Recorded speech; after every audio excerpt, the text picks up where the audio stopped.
नमस्कार, मीरा भाईंदरकर. मग काय, कसं काय, पावसाचं पाणी शिरलं का घरामध्ये? आता तरी जागे होणार आहात की नाही होणार आहात?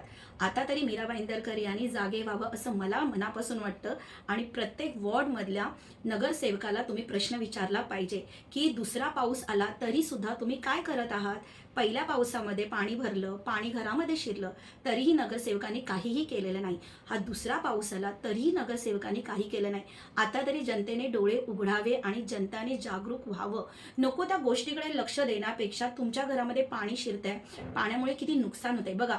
आपण पावसाला थांबवू शकत नाही. पाऊस ही प्रत्येक माणसाची गरज आहे, पण पाणी भरणं हे गरज नाहीये. तर त्यावर तोडगा काढणं हे नगरसेवकाचं काम आहे. नगरसेवक ते कोणामुळे झाले? आपल्यामुळे झालेत ना. आपणच त्यांना मतदान देऊन, त्यांना वोटिंग करून ते नगरसेवक झालेत. तर बिनधास्तपणे न घाबरता तुम्ही आपल्या वॉर्डमधील नगरसेवकांना हा प्रश्न विचारा की आता या पाण्यावर तोडगा काय? आणि जर का तुम्ही आता हा प्रश्न नाही विचारला तर तुम्ही कधीही प्रश्न विचारणार नाही. तुम्हाला आयुष्यभर असंच घाबरून राहावं लागेल. आणि तुम्ही न घाबरता त्यांना हा प्रश्न विचारा, कारण आज तर जे नगरसेवक आहेत ते आपल्यामुळे आहेत, ते स्वतःमुळे नाही आहेत. ते आपल्यामुळे नगरसेवक झालेत. त्यांना आता काम करून दाखवण्याची गरज त्यांची आहे.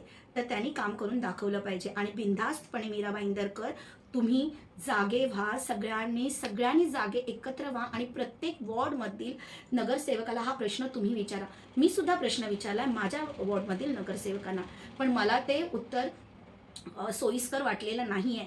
कारण पाण्यावर तोडगा काढणं हा नगरसेवकाचा आणि महानगरपालिकेचा प्रश्न आहे. मीरा भाईंदरकर, प्लीज आता तरी जागे व्हा. आता तरी प्रश्न विचारा. आणि हा तुमचा हक्क आहे. जर का ते तुमच्याकडे वोटिंगसाठी येऊ शकतात तर तुम्ही तुमच्या समस्या घेऊन त्यांच्याकडे जाऊ शकता आणि तेही हक्काने जाऊ शकता. तुम्ही पाण्याचे व्हिडिओ करा, फोटो करा आणि त्यांना सेंड करा. नसेलच तर तुम्ही ते व्हिडिओ फोटो घेऊन त्यांच्या ऑफिसमध्ये जा, त्यांना मदतीसाठी बोलवा. हा तुमचा पूर्णपणे अधिकार आहे आणि हक्क आहे. एक नागरिक म्हणून तुम्ही त्यांना हा प्रश्न विचारू शकता की ह्या पाण्यावर तोडगा काय? नगरसेवकाला न घाबरता तुम्ही हक्काने तुम्ही हा प्रश्न विचारू शकता. मला इतकंच बोलायचं आहे की तुम्ही न घाबरता प्रश्न विचारा, नाही तर तुम्ही कधीच विचारू शकणार. आणि सगळ्यांनी काळजी घ्या. तुम्ही तुमचं सामान वगैरे वरती उचलून ठेवा, कारण नगरसेवक कधी मदत करतील आपल्याला माहीत नाही आहे. पण आपली काळजी आपल्यालाच घ्यायची आहे. सो मीरा भाईंदरकर, न घाबरता आपापले प्रश्न नगरसेवकांना विचारा आपापल्या वॉर्डमधील. सो धन्यवाद. थँक्यू. जय महाराष्ट्र.